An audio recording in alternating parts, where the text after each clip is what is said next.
নেটে যেন সিনিয়র ব্যাটারদের নিয়ে ছেলে খেলায় মেতে উঠলেন লেগ স্পিনার রিশাদ হোসেন, অধিনায়ক নাজমুল শান্ত কিংবা ফর্মের তুঙ্গে থাকা মাহমুদুল্লাহ রিয়াদ অথবা শেখ মেহেদী।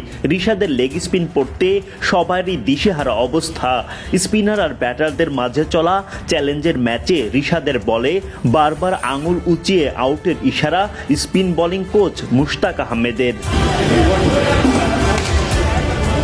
টাইগারদের টি-20 বিশ্বকাপ মিশন শুরু হচ্ছে শনিবার থেকে। শ্রীলঙ্কার বিপক্ষে ওই ম্যাচ ঘিরে জোরালো প্রস্তুতি টাইগারদের।